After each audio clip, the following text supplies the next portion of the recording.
వంశీని ఎందుకు టార్గెట్ చేస్తూ ఉన్నారు అనేది చంద్రబాబు నాయుడు గారికి వంశీని చూస్తే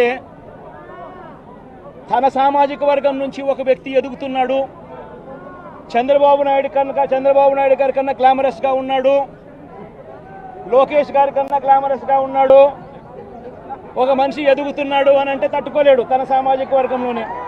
అందుకనే కొడాలని నేను చూసినా ఆ మనిషికి జీర్ణించుకోలేని ఆక్రోశము, వంశీని చూసినా కూడా జీర్ణించుకోలేని ఆక్రోశము. ఎందుకంటే చంద్రబాబు నాయుడు గారి కన్నా చక్కగా ఉంటారు కాబట్టి వీళ్ళిద్దరు. అవినాష్ కూడా పాపం ఎప్పుడో ఒకసారి టార్గెట్ అవుతాడు, ఎందుకంటే లోకేష్ కన్నా చక్కగా ఉన్నాడు కాబట్టి. ఇది చంద్రబాబు నాయుడు గారి మనస్తత్వం. ఆయన కొడుకు ఆ సామాజిక వర్గంలో వాళ్ళు మాత్రమే లీడర్లు. వాళ్ళకి ఎవరైనా పొరపాటున వాళ్ళకు అనుకూలంగా లేకపోతే సామాజిక వర్గం నుంచి వాళ్ళని వెలేయడము. ఇది చంద్రబాబు నాయుడు గారు, రామోజీరావు, ఆంధ్రజ్యోతి రాధాకృష్ణ, టీవీ5 వీళ్ళు ముగ్గురు.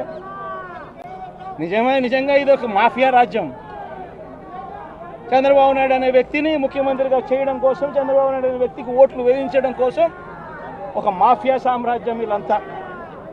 ఆ మాఫియా సామ్రాజ్యంలో ఎవరైనా చంద్రబాబు నాయుడు గారికి వ్యతిరేకంగా వాళ్ళ సామాజిక వర్గంలో ఈ అవినాష్ కానీ, నాని కానీ, వంశీ కానీ ఇలాంటి వాళ్ళు ఎవరైనా నిలబడితే, పాప మా శంకర్రావు కానీ, మా బ్రహ్మనాయుడు కానీ ఇటువంటి వాళ్ళు ఎవరైనా నిలబడితే అంతే, వాళ్ళ సామాజిక వర్గంలో తప్పు పుట్టారు, వాళ్ళ అన్యాయస్తులు అని వాళ్ళ మీద తప్పుడు కేసులు పెట్టడం, వాళ్ళ మీద ఇల్లీగల్ అరెస్టులు చేయించడం, వాళ్ళ మీద బురద జల్లడం, వాళ్ళని ట్రోల్ చేయించడము,